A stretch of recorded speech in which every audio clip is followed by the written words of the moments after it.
নির্মাণের এক যুগ পার হলেও পুরোপুরি চালু হয়নি খাগড়াছড়ি বিসিক শিল্পনগরী।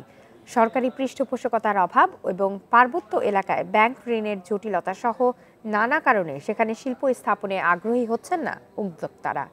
নগরীতে থাকা 4টি কারখানার 3টি বর্তমানে বন্ধ, যার ফলে অনেকটা গবাদি পশুর বিচরণ ভূমিতে পরিণত হয়েছে শিল্পনগরীটি। পাহাড়ি কর্মসংস্থান তৈরির লক্ষ্যে 2007 সালে খাগড়াছড়ি সদরে 10 একর জমিতে নির্মাণ করা হয় বিসিক শিল্পনগরী। 2011 সালে 71টি প্লটের মধ্যে 38টি বরাদ্দ দেওয়া হয়, তবে এখন পর্যন্ত খালি পড়ে আছে 33টি প্লট। নির্মাণের এক যুগ পেরিয়ে গেলেও এই শিল্পনগরীতে গড়ে ওঠেনি উল্লেখযোগ্য কোনো শিল্প কারখানা। প্রথম দিকে গড়ে তোলা বড় 4টি কারখানার মধ্যে 3টি বন্ধ হয়ে গেছে, এমনকি তৈরি কারখানাও বিক্রি করতে চাচ্ছেন ব্যবসায়ীরা।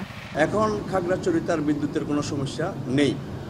এখন উদ্যোক্তারা যদি আন্তরিক হয় সেক্ষেত্রে খুব দ্রুত আমাদের বিসিক শিল্পনগরীতে শিল্প কারখানা চালু করা যাবে। এই বিসিক শিল্পনগরী চালু হলে খাগড়াছড়ির অর্থনীতিতে একটা ভালো ভূমিকা রাখতে পারবে।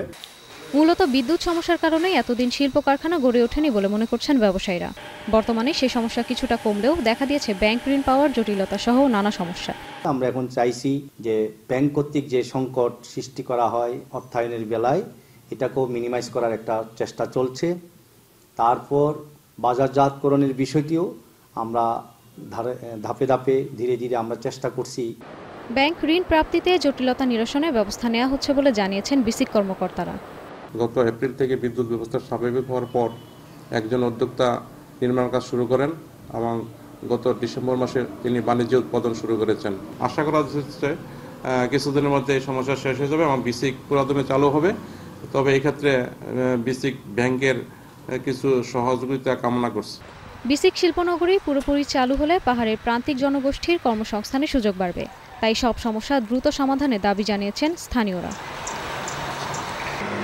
Independent news desk.